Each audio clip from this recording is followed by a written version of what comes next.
Hello, my name is Steve Gagnon, and I am the chair of the Reading, Connecticut Republican Town Committee. And I would like to welcome you to this video log that we'll be discussing microschooling. One of the big differences, one of the big concerns for families over the last 6 months has been how to best educate their children during the COVID-19 crisis. In response to this dilemma, a spontaneous solution called microschooling has become increasingly popular around the country. Here to tell you more about microschooling are three local Reading residents: David Bohn, Lew Andrews, and Ruth O'Donnell. As board members of the Children's Education Opportunity Foundation, David and Lew have long been familiar with the alternative schooling. In addition, David and his wife Missy have homeschooled all their children. David, since you have indeed homeschooled your children, why don't you give us a basic definition of microschooling and tell us how it differs from homeschooling? Okay, good question. Homeschooling, of course, has been around for quite some time now in the United States. We're probably coming up on 20 to 30 years. And homeschooling is parents deciding to educate their children not in a private school or not in a public school, but in their homes. And so it is 100% parent directed. And in the case of our home, Missy and I had complementary educational backgrounds in the humanities and then in the sciences. That even though it was a bit scary for us because we weren't homeschooled, we wanted to really direct the education of our kids. We wanted to expose them to courses of study that weren't available in the Reading public schools, and we wanted to give them what we feel is a much broader education and a deeper one. So, what we did in our home is the classic homeschooling model. Parent stays home with the kids and directs their direct education K through 12. There are tremendous, back when we started, there were a lot, but now there are tremendous homeschooling curricula out there for parents. They don't need to be afraid. There's so much support and information and really excellent curricula to give their kids a great education.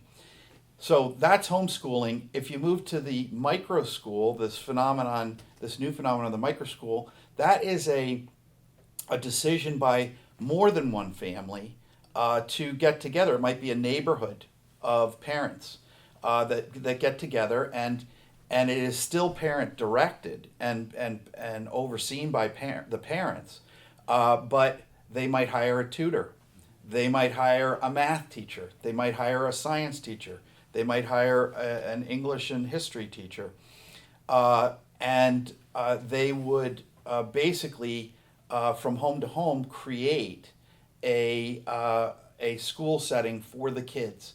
And what we found is parents are going and finding churches or other facilities that they're renting. And this has been a very, very great development, I think, for education, because it shows, what everybody's been told is, education is just for the, quote unquote professionals, and that it's some mysterious thing that nobody can do, except for, professional educators or something like this. But what homeschooling has proved for 30 years now, and what microschools are proving, is that kids actually get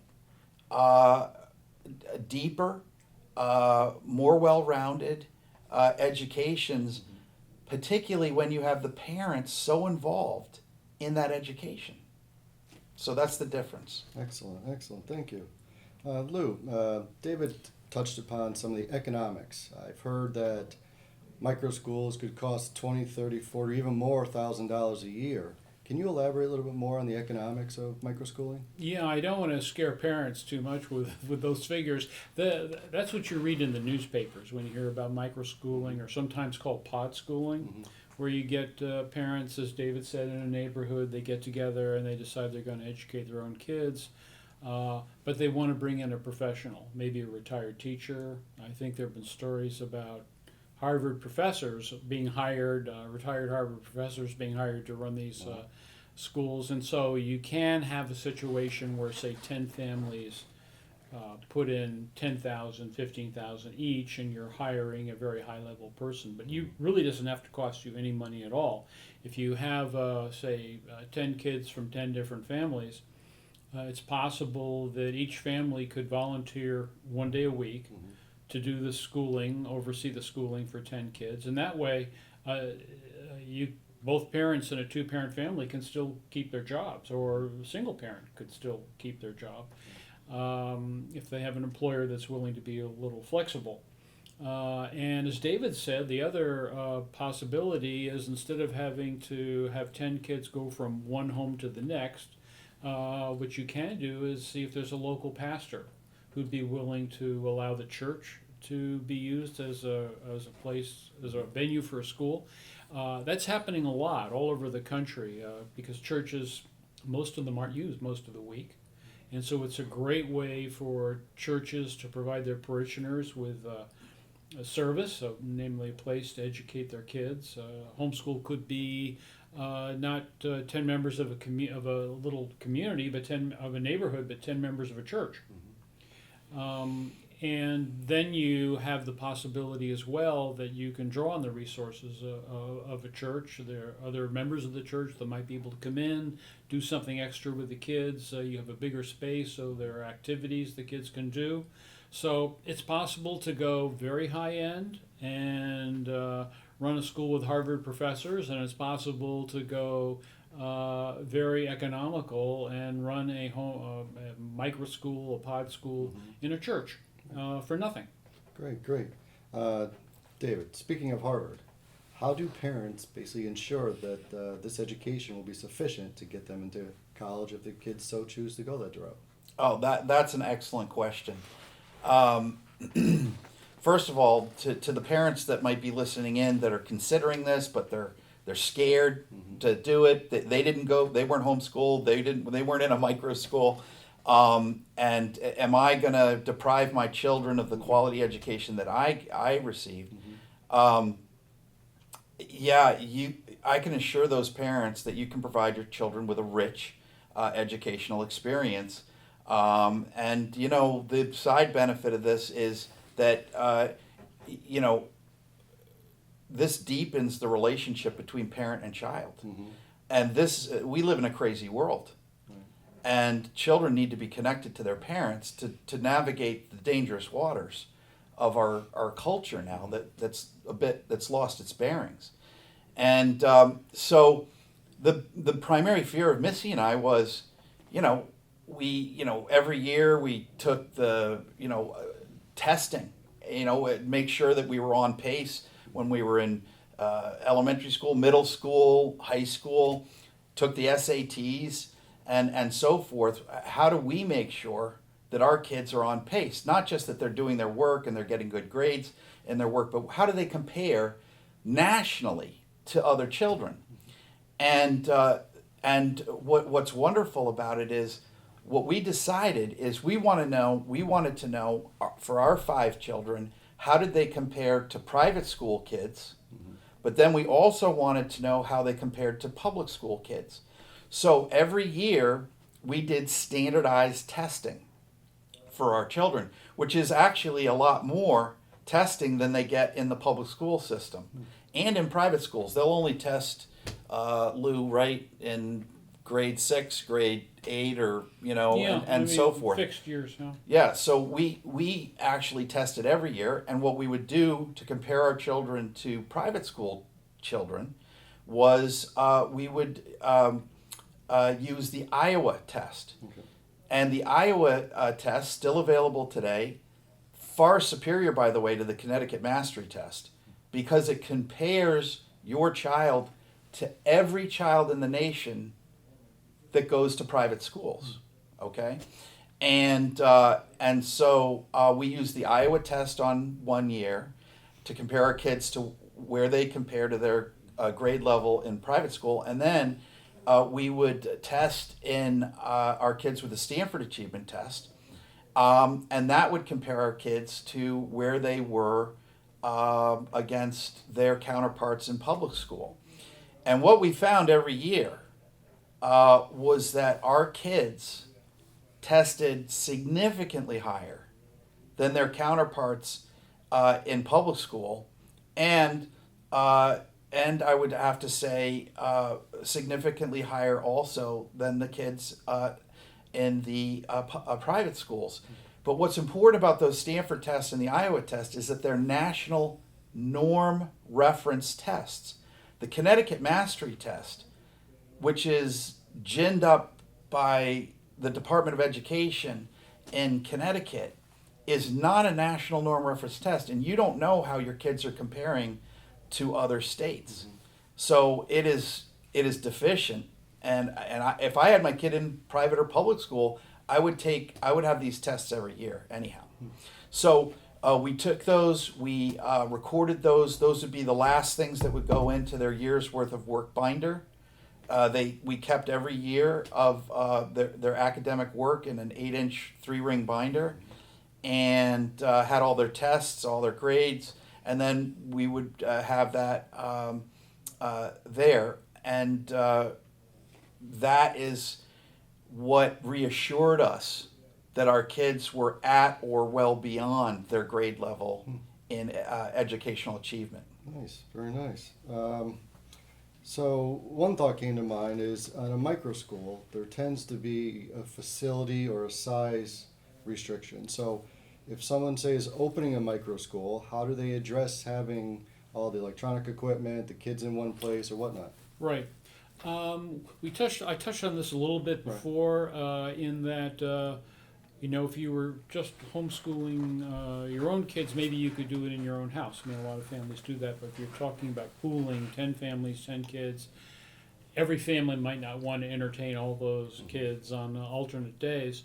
Although it's possible, and I could think in some neighborhoods, but in other neighborhoods, I think the first choice would be to go to a local church or synagogue, and ask there. A lot of churches and synagogues around the country are open to this. Mm-hmm. A lot of towns have community centers. Presumably, maybe something like the YMCA might be open to it. I would think that every town probably has some kind of facility that you as a resident and you and your friends in the school together as town residents should have theoretically some kind of access to. So it doesn't have to be in the home. It just has to be in a place where you can plug in 10 laptops. Great. Open this question up to the floor. What do homeschooled or microschooled children do about sports? Well, I think, Ruth, I want you to jump in after I answer this on that. Well, that's a challenging thing because Connecticut, unlike many other states, once you aren't enrolled in the government school system or the public school system, the principals, most people don't know this, but the principals all belong to a private athletic association. And that athletic association, made up of the principals of all the public schools in the state of Connecticut, have a rule. And the rule is if you're homeschooled, you can't participate in Connecticut public school sports. Really, even though the parents are paying taxes? Yeah. Yeah, it's one of those things where if anybody challenged this legally, it would fall. It's just it would take a significant amount of money to challenge it because we know that the teachers unions and the public schools have a lot of resources that individual parents don't have. But in other states, you could have a micro school, but if every one of those kids wasn't getting a what they felt was a great chemistry class experience, mm-hmm. you just notify the public school and you could go in and take a chemistry course.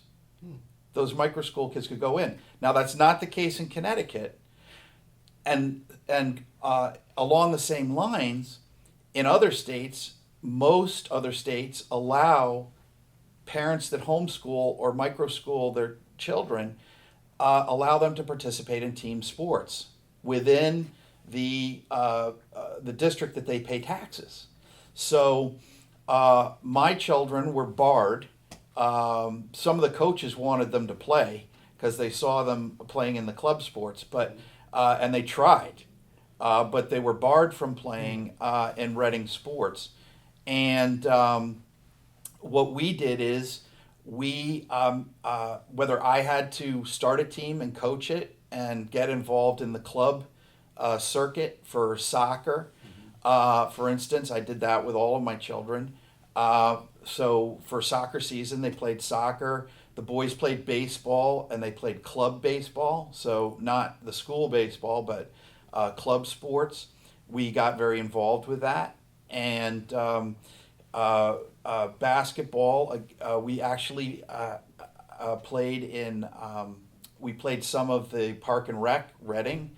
And then when I wanted my boys to see that, they weren't so great, I brought them to Danbury, and I had them play Danbury Park and Rec basketball, and they found out they weren't as fast and couldn't jump as high as they thought. But so my point there, and Ruth actually could talk about it from experience because she grew up as a homeschooler in Reading. If there are so many great avenues for parents that don't have to be related to the public school. You can have your child play every sport: lacrosse, soccer, basketball, baseball, swimming, diving. There are all of these opportunities. It takes a little bit more work, but again, the fact is those are extra hours you get to be with your kids. And what I've found is the time that I had with my kids, I thought it was so hectic, but it went by so fast. And I'm grateful now for all those hours of driving to practices and soccer games and coaching and all of those things. But I talked to somebody probably that went through it, get a better answer. So my experience was I did play in elementary school. I played in the Park and Rec department, basketball, soccer. Those were the main two. And then when I was in middle school, I was still able to participate in that. And then I got into the town travel sports. And in that case, I was able to play for the town. This was pre-high school. And then, of course, in 8th grade, we had a Reading travel team. We were really good. He was the coach. And we traveled around in Fairfield County, and we played really well. And then the following year, of course, all of my friends on the soccer team made the high school team at Barlow in Reading. And I did try to petition Barlow to join that team. And of course, I wasn't allowed to. But the main thing is that we had some, in that time, we really did develop as athletes. And all of my counterparts were able to go ahead and play for the town. And I felt at the time, of course, that I was good enough to play, and I wasn't able to. However, he mentioned that there are other avenues, other ways to play tennis. To play sports. I was able to go to Ridgefield and play tennis. There was a Ridgefield travel team, and we practiced at the Ridgefield Tennis Club. And I went and got to play tennis in New Haven competitively at Yale. So that was a great opportunity. I was able to. There are other soccer leagues around Connecticut. I was able to play soccer in Weston, in Ridgefield, in Wilton. So even through high school, we were able to find other towns that would allow me to play with their travel sports teams. Again, after high school, I never played sports in Reading again.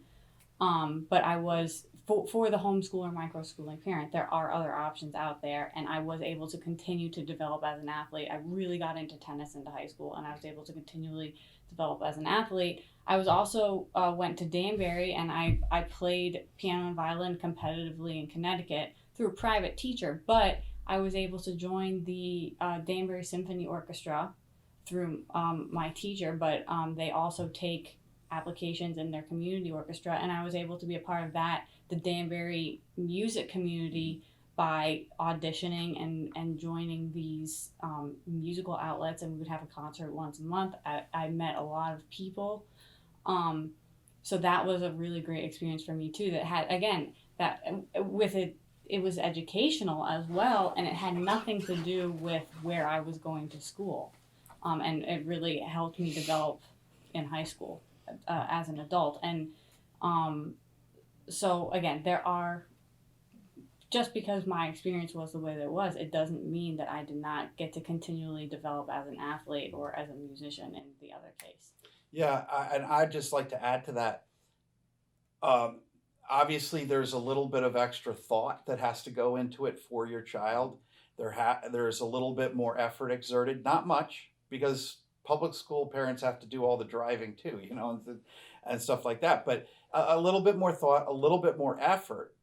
But once Missy and I went through that door, the opportunities actually opened up for our children, as opposed to being closed down in terms of only what the public school system could offer. So once we went through the door with Ruth, she's our number one child. She's followed by 4 boys. And of course, she always has to do everything twice as good to show that her supremacy. But so she didn't take just one instrument; she took 2 instruments and became masterful in both of them. But the boys each, we wanted them to be involved in music, and they were benefited from the music programs like Ruth was talking about. So. What we found was if just to take that little bit of extra courage, go through that door, all of a sudden you realize the possibilities are greater.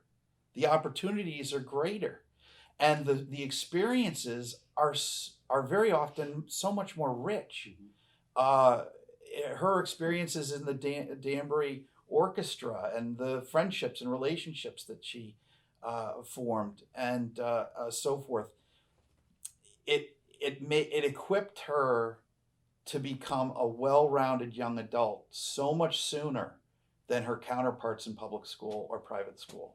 So you turn that negative into a very big positive. We didn't know it was going to turn into a positive, but it did, yes. Right. The resources and opportunities in our communities have just grown since I was in school. I have a neighbor who homeschools in a co-op now, and her kids are always at some kind of activity with friends, and it's usually centered around some sort of education or art or music.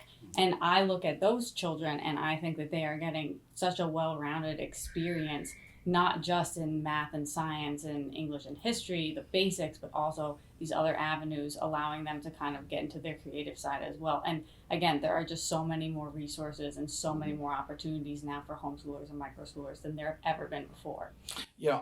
I happen to know about the story relative to your neighbor. I think it's important for Steve to hear why she took her kids out of the public school. So a few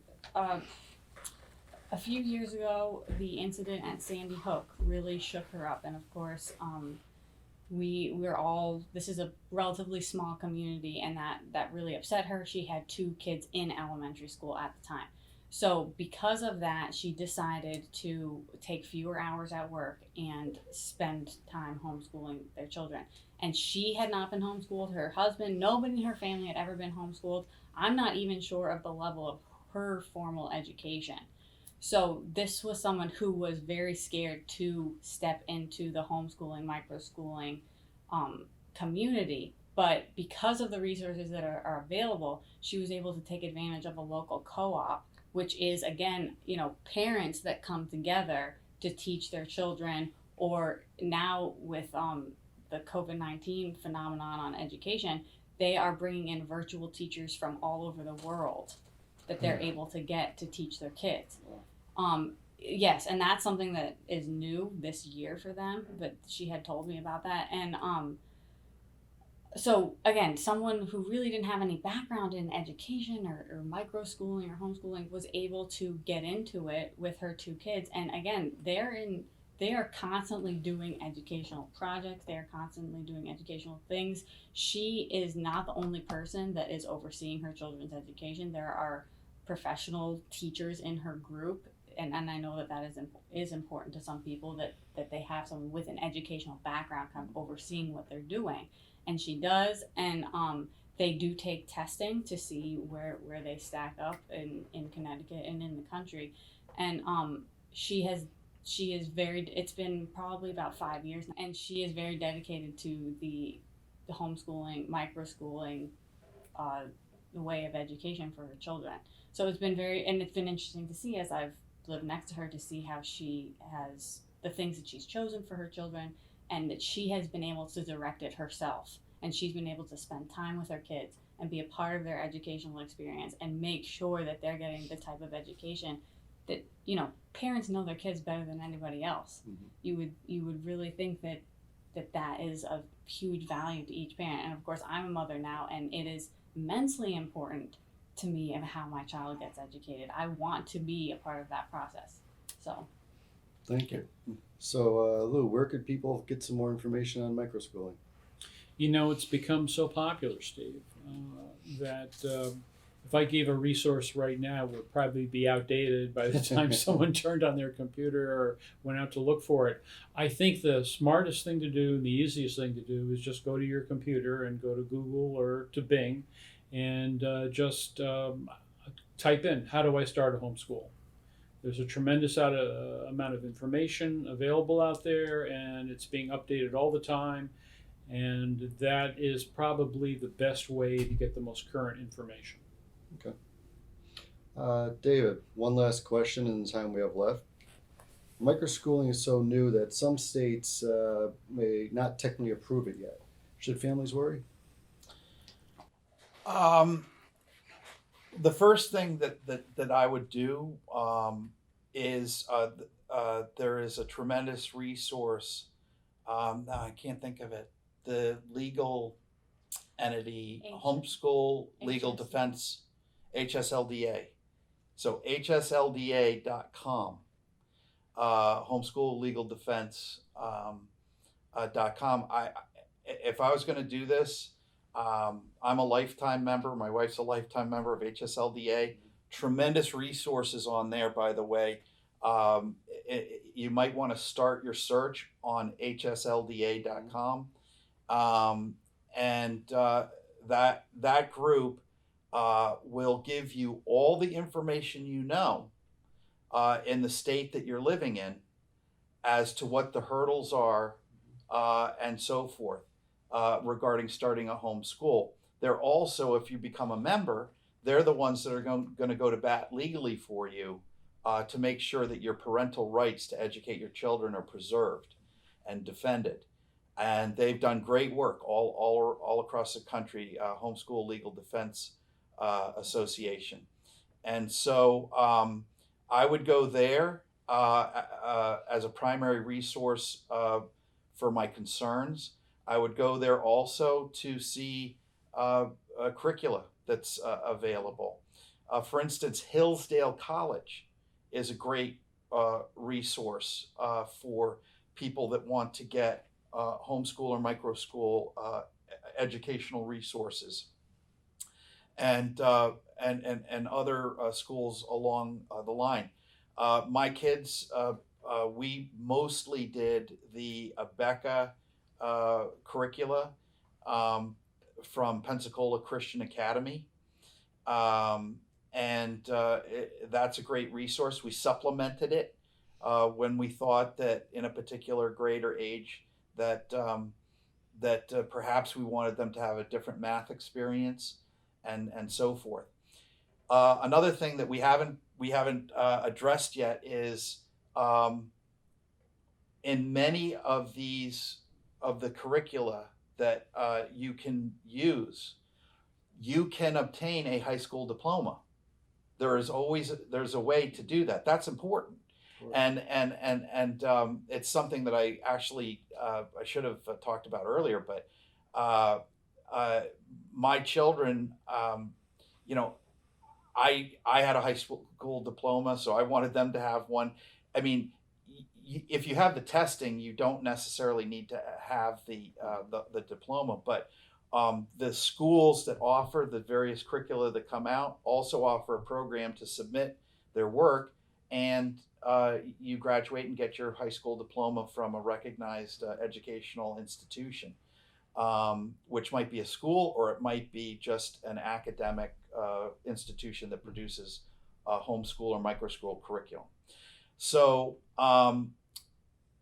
you know, I think when you're talking about being worried, what's going to happen to me legally in the state and so forth, I think you have to go back to what's most important in your life. And the education of your children is way up there. Mm-hmm. And I'd risk just about anything to get my kids a great education in a safe environment where the values of our family could be passed on to them instead of having someone else's values imposed on them. And so that education is worth whatever risk. But today, the pioneers, of yesteryear, had to be a lot braver because it was an unproven method, and states came down very hard on people. But today, states, perhaps because of HSLDA winning so many lawsuits against states, but what I think it is colleges recognize and universities recognize if they see a homeschooler or a microschooler, they're going to grab that kid and accept that kid because they know that kid's not only going to come academically prepared, and they're not going to have to go through the remedial courses that these colleges now have to offer because they haven't been academically prepared to go to college, but they also know that they're going to be ready for college from a maturity standpoint because they've had these out-of-home experiences with coaches and music instructors and supplemental education people, that they're just a more mature person going to college. So I think there's very little risk today because a lot of homeschoolers have paved the way for parents today to be an accepted and preferred form of educational method. That's great. So Ruth, I'd like to wind up this segment, and as I know, you spoke about schools and some extracurricular activities as a homeschooler. So what other experiences as a homeschooled child would you like to share? One thing that you mentioned is that I wasn't just exposed to people my own age. I had the extracurricular experiences, such as getting in the music community. There were people my age, and then there were adults, and I had to get very used to interacting with adults on a higher maturity level. I actually felt like when I went to college, I backslid maturity-wise my first year, because I was around so many people my own age. So I feel like I was very mature at 18, and then I backslid for a few years, and then I came out of it, and I'm fine now. But of course, going to college, I had to be responsible for getting up. I was responsible for, my mother would lay out all my papers, and I knew what I was supposed to do each day for school. However, a lot of that was left to me, and that happens often with homeschoolers, that they are not spoon-fed education as much as they need to watch their virtual class, and then you need to do the work, and then that work is going to be submitted to whichever institution is going to be giving you the diploma. And so in that sense, I think homeschoolers are trained to be self-starters and self-motivated, and that is huge when you go into the workforce. I felt like I was very prepared for college in that sense. I was very prepared to do my own work, and it was at the forefront of my mind beyond, hanging out with friends and whatever else you do in college. Education was such a priority in our home, and it was something that I knew my parents had sacrificed for, that I always was I took it very seriously. So I think that there are these values that you get from homeschooling that help you later on in life. It's a form of training that you get just in the act of homeschooling. And I look back, of course, on my athletic experience in high school, and at the time it was a challenge and perhaps character building, but I don't resent any of that experience because, of course, I still got to play sports. I got to go play in other towns, meet other friends, be a part of other groups, and that all in all was a great experience for me. That's awesome. Well, I know I learned a lot today, and I want to thank David, Ruth, and Lew for your time. At the conclusion of this, I'm going to put up an email on the screen, so if people have any further questions, they can reach out and pass them along, and maybe people want to do another one of these and get a little more information. Sure. So thank you very much. Oh, you're Thanks, very Steve. welcome. Thank you, Steve.